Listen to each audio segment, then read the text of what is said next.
domin shigo da sabon project ko drawing ko plans zuwa PLANSWIFT software, zaka danna wannan new icon da ke cikin home tab naka. New dialog window zai bude. Wannan zai baka dama domin ka ba ma project ɗinka suna, kai describing nashi, ka zaɓi location inda kake son kai saving nashi, sannan kuma kai determining measurement type da kake son kai amfani da shi ma wannan zanen. Na farko dai zamu yi assuming cewa wannan project ɗin admin block ne, kuma za a yi shi ne a cikin ATBU Bauchi. Now with this, zamu ba ma project ɗinmu code number kamar haka: ATBU admin 001 a matsayin code number namu. Now na gaba shine description. Sannan zamu yi describing project namu kamar haka: new admin block project for ATBU staff. Now bayan wannan zamu zaɓi shin ina ne muke son software ta ajiye mana wannan project ɗin, ma'ana storage location. Zamu iya zaɓen storage location ta hanyar danna kan wannan down arrow ɗin. To amma software by default takan yi saving duk project ɗin da muka yi a cikin wannan local ɗin, amma za ka iya samun more than one storage location ta hanyar ƙirƙirar wasu storage locations ɗin a cikin settings. Now na ƙarshe shine measurement type. Za ka iya determining measurement type by clicking on this down arrow, sannan ka zaɓi English for feet and inches ko metrics for meters and millimeters, depending on your region dai. Bayan ka gama filling out, za ka zo ka danna next.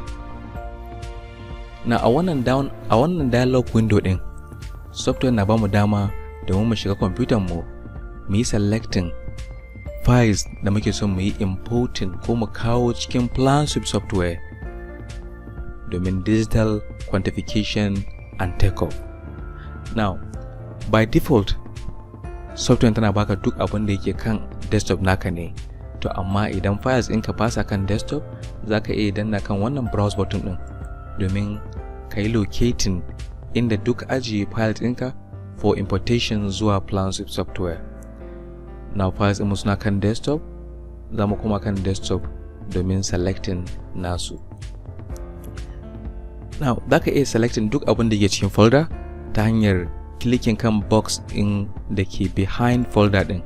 Idan kuma kana son kai selecting one by one, za ka zo one by one kai selecting certain files da kake son kai importing.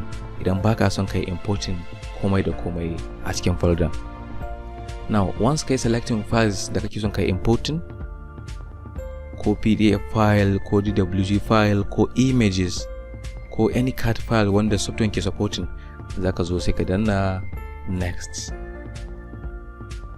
Za ka danna next again, sannan ka danna finish.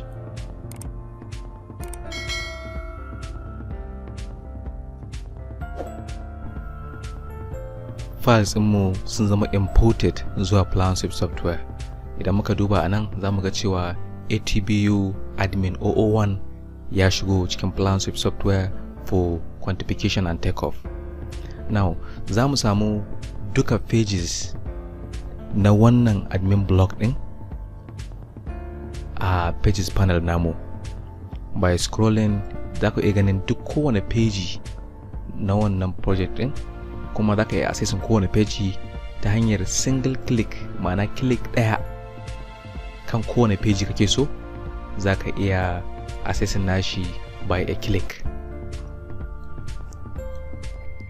Idan fa ba wai kana son ka fara sabon aiki ba ne, kana son ka ci gaba da tsohon aiki da ka riga ka fara, a class ɗinmu na gaba za mu koyi yadda ake opening ka ci gaba da aiki akan project da ka riga ka fara previously. Sai mun haɗu a class na gaba.